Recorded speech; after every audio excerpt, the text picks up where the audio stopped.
So, dear friends, we are here in this conference all together, meditating, reflecting, studying what we're doing for health in the third millennium, right? That's the goal of the 8th British Congress on Medicine and Spirituality at a very critical time, at a time in which a pandemic is still rolling in the world. And it's not only about the virus or the death, the illnesses, the lingering diseases, but also the mental health issues that have been escalating, from suicide rates to all different sorts of mental illnesses that have been impacted by it. When we go to PubMed at the National Library of Medicine and we research, we see that only in the last year, between 2020 to 21, we have already had several articles pointing out the direction that mental illnesses have been, mental health in general has been challenged due to the pandemic. And why we're talking about the pandemic, since we're going to talk about the physiology of mediumship, because we want to contextualize per the theme of this meeting, health for the third millennium. Right now, what's happening, this pandemic is redefining the directions for many of us, either healthcare providers or scientists. It's redefining the whole field of work and what's going to happen next, inevitably.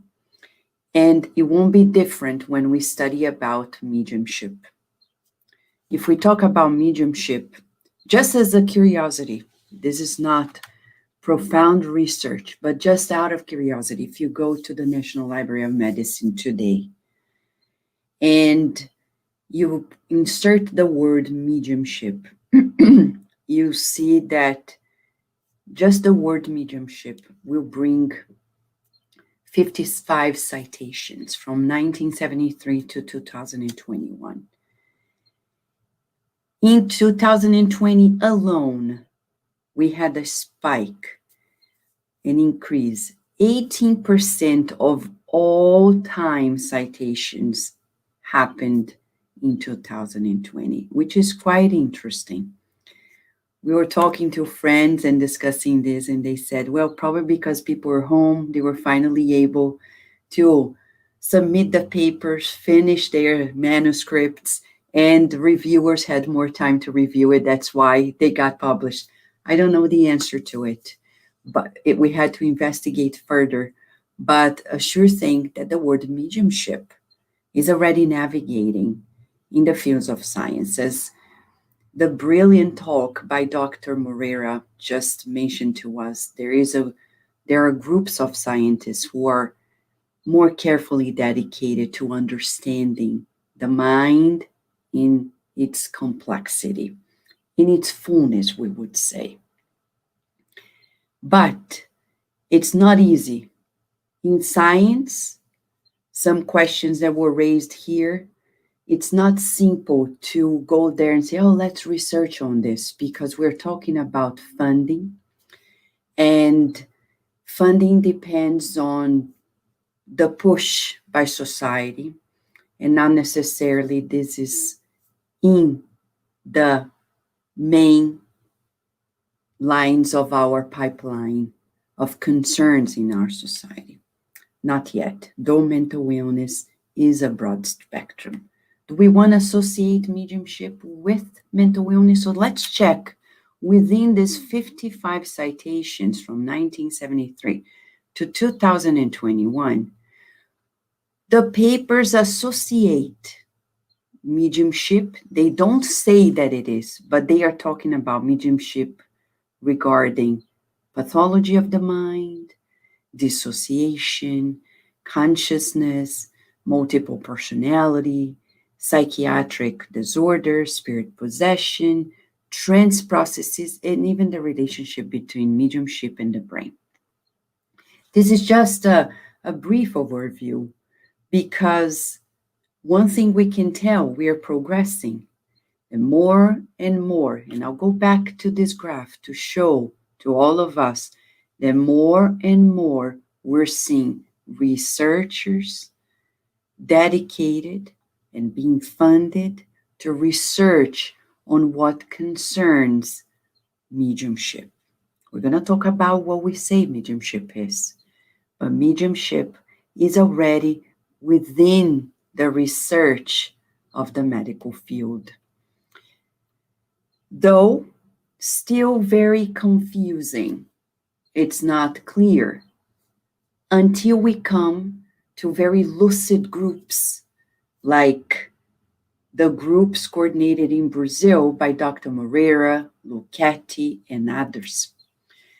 Dr. Andrew Newberg in the United States, who had a collaboration with Dr. Pérez in Brazil as well, and they published papers. Dr. Gary Schwartz in the United States as well, as we are seeing the wonderful talk by Dr. Fenwick, giving us an overview about tangent topics as well. So we see groups in England, for example, talking about tangent features related to mediumship that will connect to spirit attachment, as they say, in the beautiful Spirit Release Foundation in England. So we see that as the days go by, more and more scientists, more and more healthcare providers are paying attention to the inevitable, something that William James, the bright and wise, William James at Harvard, dedicated himself to for quite a while when he researched, for example, the mediumship of a renowned medium at the time, Leonore Piper. And his conclusions are in papers in the scientific community talking about the inevitable conclusion that it exists, though we still lack in science, material science, we still lack a true consensus on terminology, which is still being worked out, and the full understanding of it, and even the acceptance. The acceptance, we're still far from it, but we know that there are people who are working on understanding what we call mediumship. So William James himself named in his studies that there is a supernormal knowledge. You and I need more. When I work with patients, students at the School of Emotion, in my practice, I see daily the need for more. Yes, we want to work with evidence-based approaches, but there are new paradigms as well. Probably science have not adopted, but we would say scientists like Dr. Moreira, Dr. Pérez, Dr. Newberg, Dr. Luchetti, Dr. Schwartz, doctors in this field of spirituality and medicine have been adopting, and we can certainly reach out to those who are suffering the most. This is a medical spiritist meeting. We cannot lose sight of the fact that suffering is existent. And the first thing we need to do is to reach out. How so? So let's go to some of the studies just to show to us briefly. I'm not going to discuss these studies here, but here's a reference for us. A very important study that happened in 2012 by Drs. Júlio Pérez, Moreira, Caixeta Leão, in collaboration with Dr. Newberg in the United States, when they had this deep and very thorough study on mediums who are named psychographers. We say automatic writing just out of commonality here in terms of words, vocabulary. And they observed many interesting things. But when they did the neuroimaging during the trance state, one of the things that is interesting to observe, though not conclusive, is that those they compared inexperienced psychographers, people who would write, and others who were under the trance state, what we call the experienced mediums, that they actually brought from Brazil and were under the framework of the educational framework of Spiritism.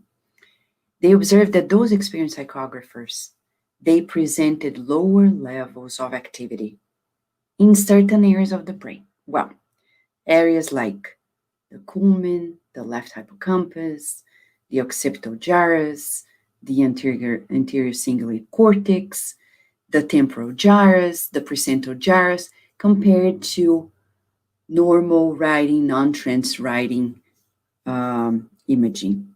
Well, what does that mean? Well, many things, and it's not conclusive. We cannot tell nowadays that there is a pathway, because we neuroscientists always look at aiming at, is there a pathway, for example, in pain?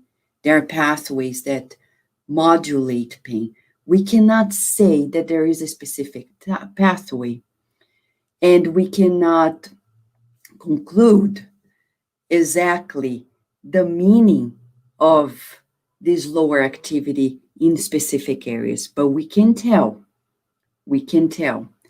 that, number one, which is very important, physiologically, it's changing the trance state of the mind during psychography is, let's say, producing changes in the activation of our brain, in our physiology.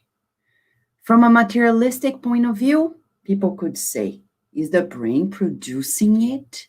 Are these areas producing it?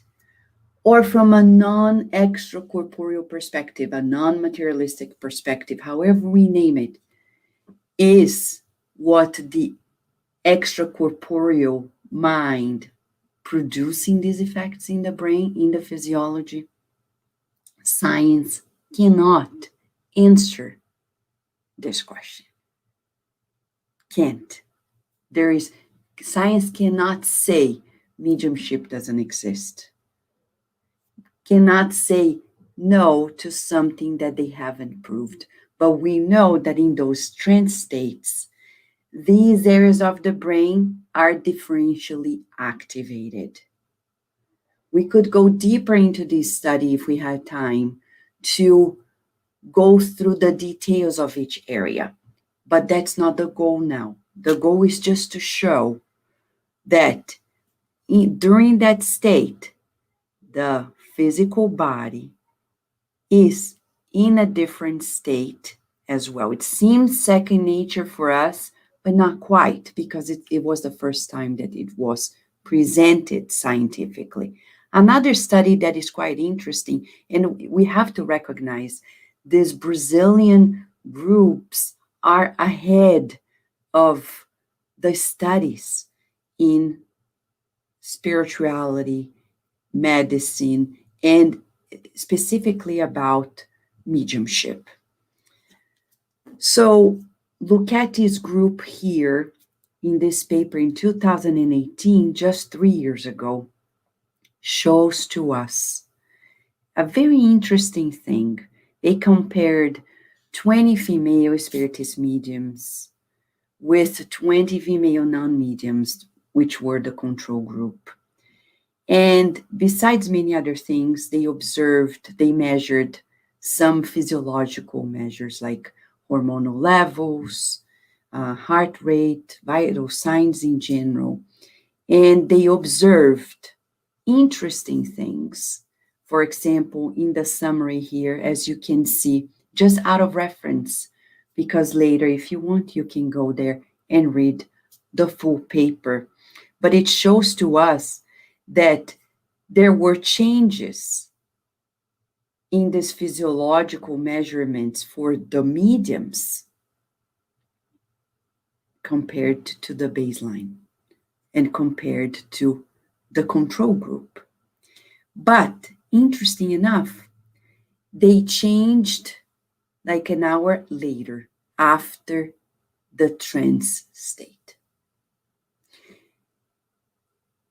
This shows to us, besides many other things, of course, as they say, we need more studies to understand more, but it's so interesting to observe that what is happening to the mind is affecting the body. And as Dr. Moreira was presenting some papers to us, how it affects our mental health as well. So, psychiatrically speaking, we're seeing the beauty of these studies showing to us that there is not only the correlation between the mind and body, which we already understand, but we want to see that there is a special state of the mind that we need to consider, and it's not pathological per se. And when it becomes pathological, psychopathological, we need to take different measures, but there is a state of normalcy, we would say, when such state is entered, the mediumistic one. And that's why inevitably you and I need to ask help from the Spiritist science, because this is somewhat where the material science stops, does not answer much more to our questions, and has little, very little, still very little to help in regard to the spectrum of what to do when it turns to psychopathological issues, and we need to reach out to these people. So Allan Kardec, undoubtedly a researcher, a scientist, in 1857, changed the way we think. Little by little, the international community is getting to know of Allan Kardec. At Kardec Radio alone, we have, in the first 7 years actually, of our programs, we have interviewed hundreds of researchers, scientists around the world who are concerned about these issues. And we have all the interviews in our SoundCloud list for you, if you want to go back and revisit, from Dr.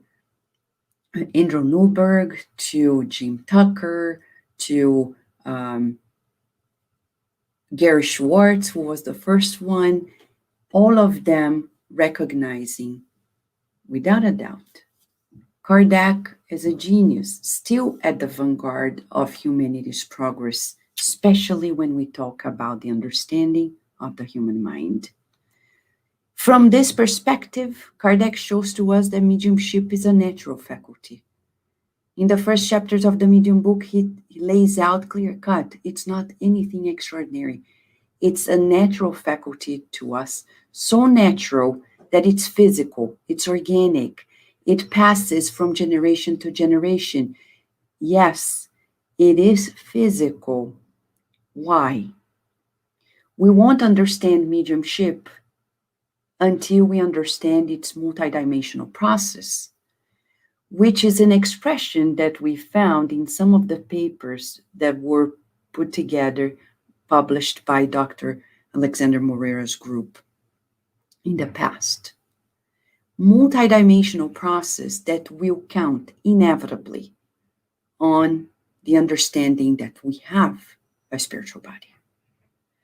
As you can see in this picture, which is a beautiful drawing from a scene that is described in the book In the Realms of Mediumship, or In the Domains of Mediumship, by André Luiz, through Chico Xavier, we're going to see this medium here dressed in blue as her perispirit, we call it emancipates, expands, and allows the communication from the spirit. It's the speaking mediumship, and you can see this case, an obsessor, and we call it an ill spirit, a mentally ill spirit, because we think mental illness is restricted to the brain.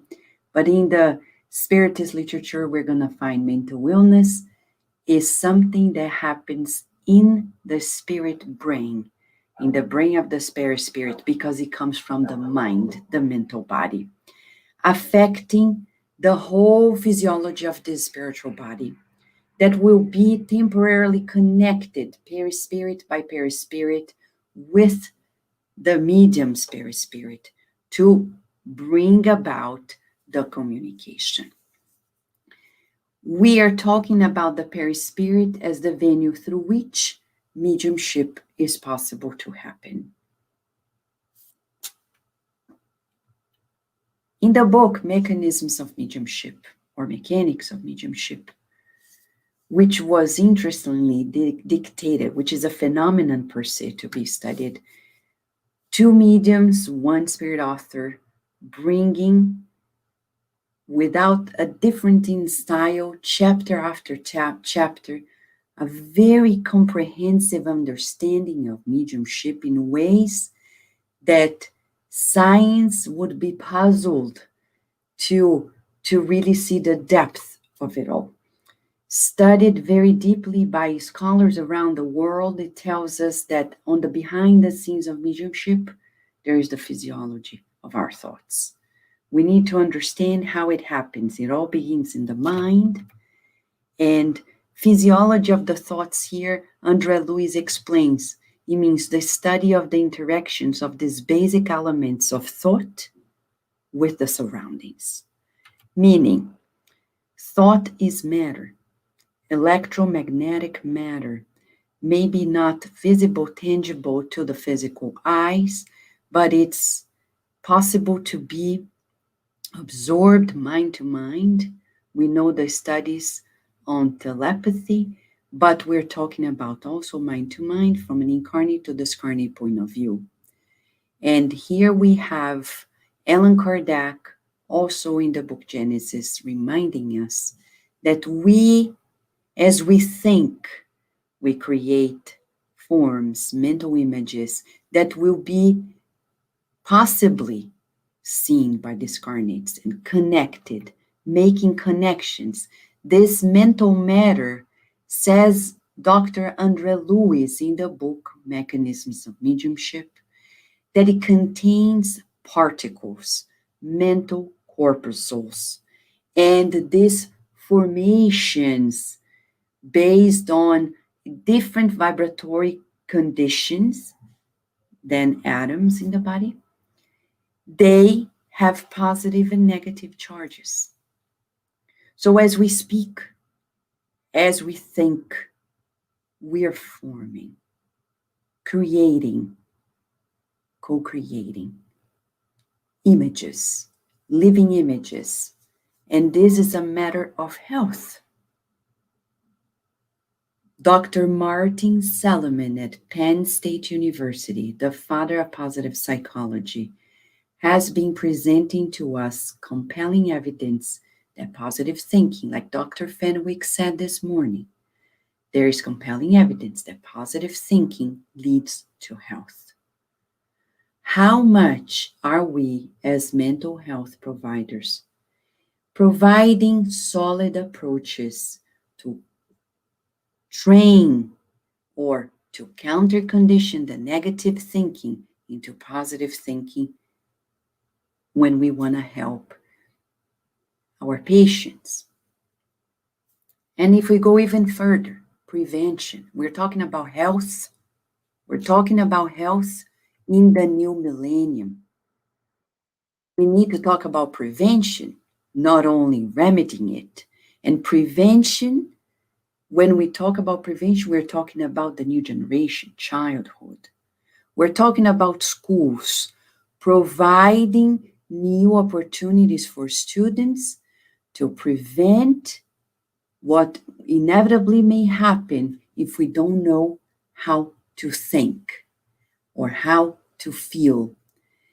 Thanks to the pandemic, several authors, from researchers to writing authors for children, have been providing new literature and, as Dr. Martin Seligman presents, new approaches to boosting in our children optimism as means to make resilient children enduring the hardships of life and preventing depression, anxiety, and other disorders. So now, as we talk about this mental matter, Dr. Andrea Luiz explains to us that this mental matter is so subtle that it's the instrument of our will. Will is so powerful, and we recall here the renowned Viktor Frankl, when he himself showed to us that when we give a new direction to our lives, we boost our will, we change the way we think, the way we feel, we change our lives. So when we think, we create mental waves. These mental waves will vitalize the centers of our soul. In non-Spiritist terms, people say the chakras. In Spiritism, we say vital centers. And it will vitalize us, giving us a tone of health or disease. And then we will produce mental interaction. Inevitably, we don't think alone. We are always connected. Just like our phones, if we put on the Wi-Fi, it's going to attempt to connect at all times. We have our human Wi-Fi on all the time because we have continuous thought and we don't stop thinking. When I ask somebody, what are you thinking? They say nothing. It's just because they are in lack of words, but we're constantly thinking something. We're constantly connected, producing mental waves that will allow mental interaction. And this is where illness or health may come true. As Andrea Luiz explains to us, when we read a page, consult a book. In a certain conversation, or when our focus is directed to something. Let's recall here, this is pre-social media, so we could say when we are reading something on the internet, listening to something, chatting with somebody, we are in correlation, spontaneous correlation with minds that are thinking alike, that harmonize with us, he says, through mental loads that we accumulated and transmitting form of pictures and serial sparks. And you may be asked, Vanessa, what does this have to do with mediumship, right? Well, first and foremost, Andrea Luiz proposes a model here for us. He says that there is a law of the mental field in which we are going to absorb what we're emitting. We're going to connect to minds that are alike.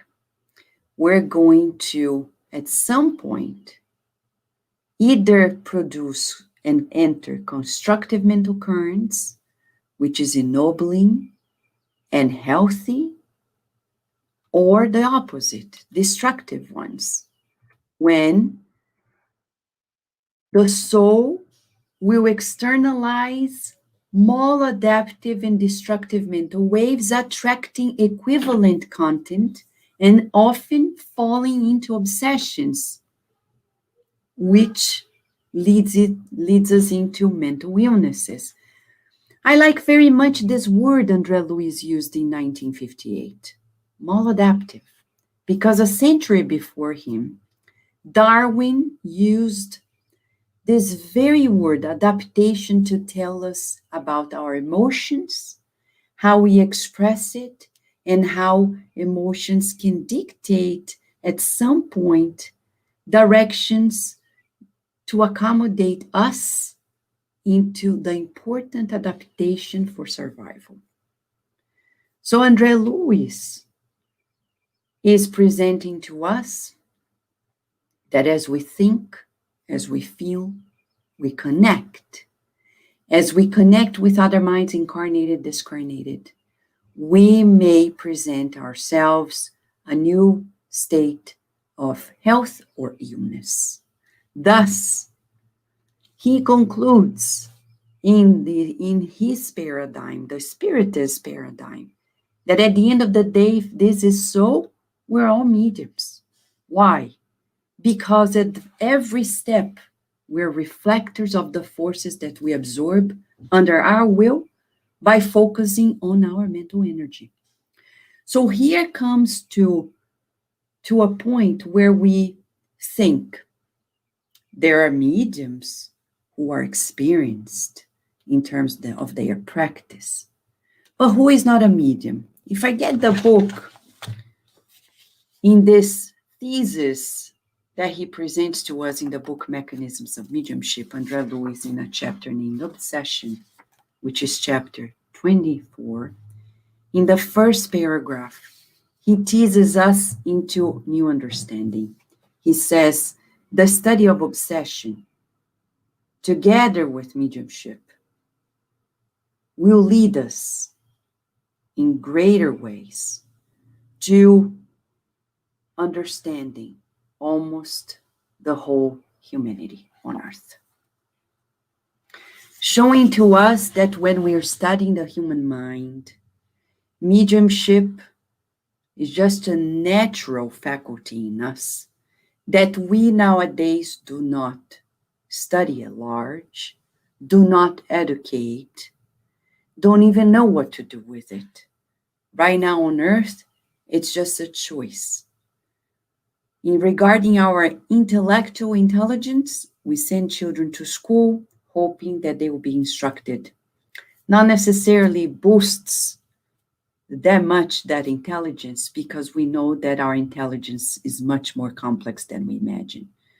But we're talking about the concept of our spiritual intelligence, which is still in the realm of our will.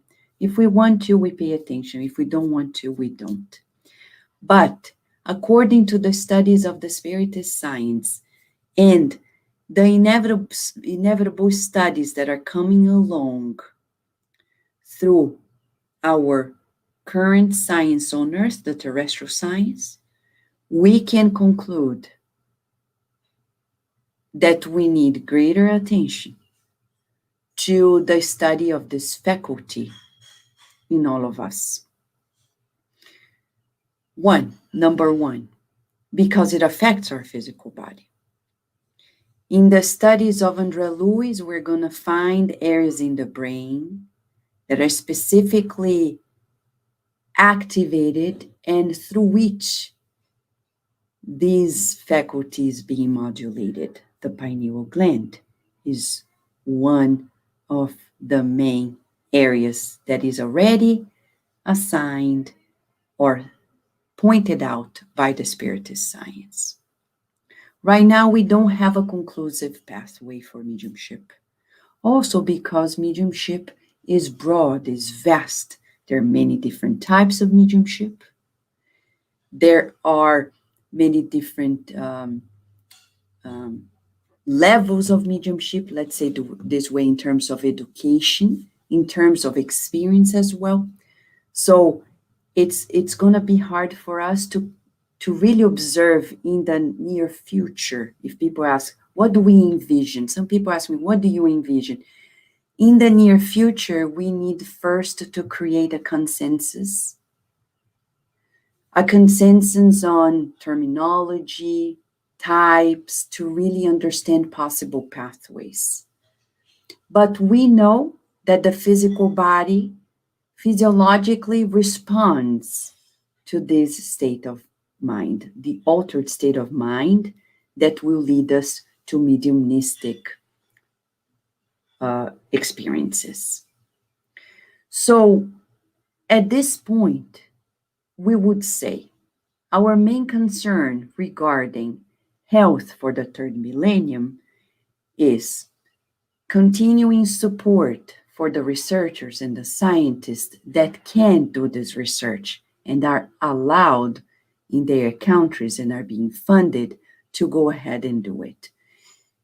But also, we think that healthcare providers need to be, as Dr. Alexander was pointing out, encouraged to understanding the compelling evidence that we already have at some point in boosting new health in patients by encouraging them to follow their spirituality, their spiritual practice. And we say this whether they say it's a religion or spiritual practice, but we would encourage Dr. Harry Canning at Duke University. Is one of the leading authorities in the field. He has spoken at previous meetings in the United States, and he shows to us that we will provide greater, not only assessment in terms of health, mental health, but also encourage greater recovery if we promote the spirituality that the patient has embraced. At this point, we want to highlight something that we have been observing through our practice at the School of Emotion with adults, teenagers, and children. And this is a paper that was published by Figueiredo's group in 2021, talking about mental health during the COVID pandemic, impacting especially children and teenagers, not only all of us adults, but impacting in terms of mental health. And they predict that if we do not take action right now, the long-term consequences possibly will be underdeveloped brain circuitry, obesity, substance abuse, lack of emotional processing, psychiatric disorders, suicidal thoughts. Some of it is already happening, but the pandemic's not over.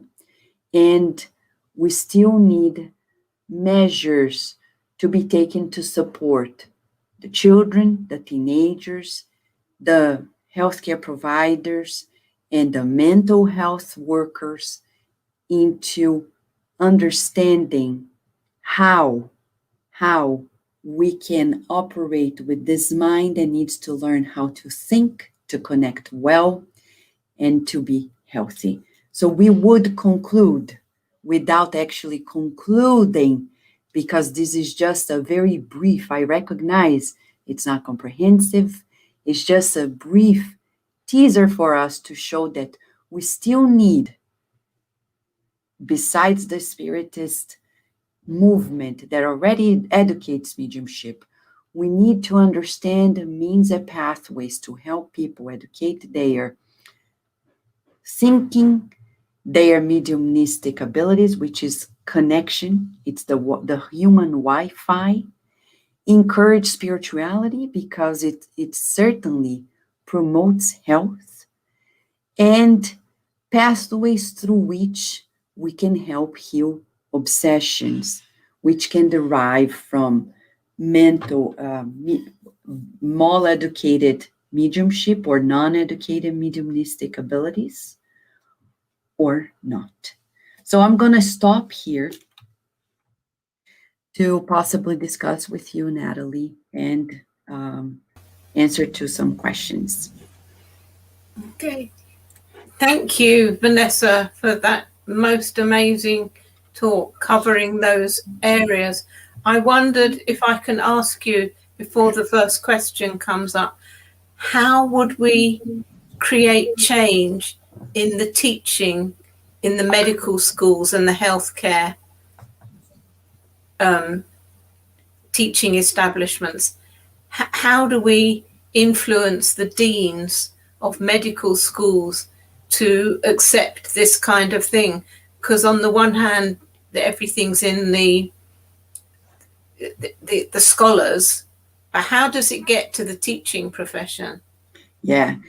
Natalie, I remember we were in a conference at the University of Maryland with researchers from Johns Hopkins in Baltimore, Maryland, and in the field of pain, just as out of an example, the field of pain, we were having this conference and we were discussing cases of patients in which chronic pain could no longer be treated in the traditional way. So we're discussing complementary medicine about it. And I remember one professor at Johns Hopkins, renowned professor, he looked at me and saying about acupuncture, he said, I'm not so sure if we have enough evidence that acupuncture works. So this is to show to us, Natalie, that the evidence is there, papers are there, but it depends on the openness of the faculty, the directors of programs who work on the curriculum to really step forward.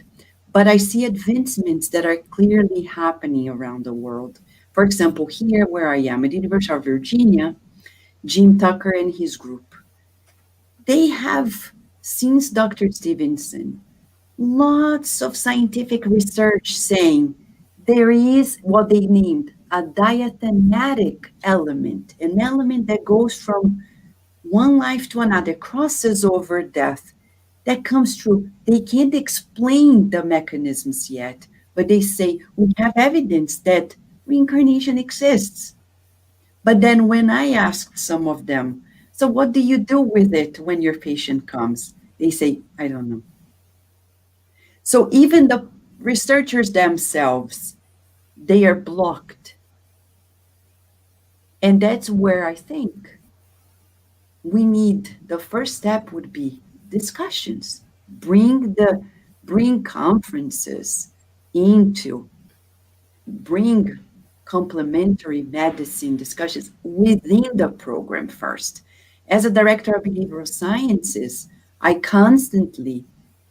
was allowed to insert in the curriculum not straightforward spirituality, as we were talking about here, but things that were coming along tangent, things that are already brought by Dr. Benson at Harvard University and the group in complementary medicine there. But we need first to raise awareness, to create awareness on this. And then at some point, people will come along and see that it's inevitable that we have to embrace the evidence and take measures from their own. Of course, if we talk about time frame, it's going to take decades ahead of us, to say the least, which is worrisome because mental health cannot wait. And the psychiatric hospitals in Brazil that have already absorbed the Spiritist approach, they have higher successful rates in treating patients with mental illnesses. Dr. Emma Bragdon here in the United States has been doing great works bringing physicians from around the world to visit the psychiatric hospitals in Brazil and even teaching them courses about it. So little by little, we're seeing people opening and opening, but I say, Dr. Gary Schwartz once told me at Kardec Radio, he said, Vanessa, I can do this research because I'm already full professor and tenured, but you cannot because science is not going to allow it. And we still have a lot of impediments in terms of the heavy duty research that in Brazil is already being allowed, thanks to the Spiritist movement and the openness. But around the world, we would say the strategy would be to bring conferences like this within the environment to raise awareness. I think it's so important because there's such a disparity between, there's such an anger against psychiatry and psychologists. And we need to meet those people together. I mean, is there some way that Kardec Radio can have a role to play in that? Yeah, thank you for the suggestion, Natalie. That's my homework. I'll, I'll, I'll think very carefully about it. I like your suggestion, yeah, on how we can do it through Kardec Radio as well. I agree. There is much work to be done. That's a sure thing, right? Yes. No, that's right. I'm just wondering if there's questions that have come up through the chat that I haven't. Here we go. Here's one. Thank you, Arnoldo. What is the best science to study and be related to mediumship? Psychology, medicine, parapsychology, or do we need an interdisciplinary way to understand it better? This is your last question before the All break. right. Thank you, Natalie. Thank you, Arnold, for this question. You know, when I think through this question, I would say, I can't sugarcoat it. I'm going to say, the Spiritist science is the best you have now. Why? Because it's very comprehensive. We have very thorough understanding. Just the book Mechanics or Mechanisms of Mediumship by Andrea Lewis is a thesis on it, so deep, so compelling in the realms of mediumship that we have enough just there to understand, study mediumship. I don't think medicine, psychology are there yet. They have things here and there, but nothing really solid. No, I'm aware of that. Well, let's see what we can do. Thank you very much again. Thank you. For speaking. And there seems to be a question at the bottom. Dear Vanessa, how do you believe this awareness regarding mental health and spirituality can be brought to young adults themselves who rebel against notions of spirituality? I will share something that I do in my practice. When I see, for example, a preteen coming, the father, the mother says, "Oh, Vanessa, he or she is experiencing some rebelliousness, etc. The the grades are dropping. They're not able to sleep well." And then when we do an assessment, we observe, because I'm a medium too. I have to say, I'm a medium too. Maybe scientist, psychologist, but I'm a medium. I can see the spirits. I can talk to the spirits too. So it's clear when I'm talking, I can see. What do? I don't tell the kid, of course not, because that's going to scare them away. But I can ask them. I like Socrates' method of questions. Ask them, bring them little by little to surrender to the inevitable and logical way. We are not self made. The force that created us, whether we name God, Allah, Jehovah, however it is, why are we here? So we little by little can ask them questions per the allowance of the parents, per the spiritual path. So at the School of Emotion, we ask people about their spiritual path, their religious embracing, and we encourage them to think about it as we go along, because our belief is going to dictate our decisions, and our decisions will create lots of emotions. So we can't treat our emotions without going to the root cause of it all. So I would say we need a patient approach, but it's possible. Thank you. And there is one more question. This is the last one. This is the really last one. Sure. Vanessa, do you think that one of the difficulties to accept spirituality is because we're looking for a human God? Steven, thank you for this question. It's going to be my homework too. I'll think about it. I don't know the answer to that. It could be. It could be. But I would say one thing that I've been thinking about. I think it's because people have they are lazy to think. We have a disease that is happening nowadays in our society. Everything is just a click away. So some people, they have a hard time thinking. I remember a colleague of mine, very bright. We were looking at the microscope. He turned to me and asked, Vanessa, why do you believe these things? I never told him, but people talk. And I never explained anything because it's none of my business. So I said, let me ask you a question. That's how I answered to him. Why do you work so hard? Why are you so bright in what you do if you think life's going to end? It doesn't make any sense to me. So that's the answer. We need to be willing to think, to reason. And that's why I think Kardec was the brightest of them all, because he was not afraid to bring together faith and reason, without which we cannot solve the problems of the human mind. Yeah. Thank you. And while we've been talking in the chat, Edwin Bravo has said in Guatemala, in the Master of Geriatrics and Gerontology, he teaches the bio-psychosocial and spiritual aspects. So things are moving. Yes. Things are moving. All right. Thank you, Edwin. Now we're going to take a 5-minute break, 6-minute break, and hopefully we'll have some music, and then we'll have another speaker. I wonder who that could be. All right. Thank you. Thank you.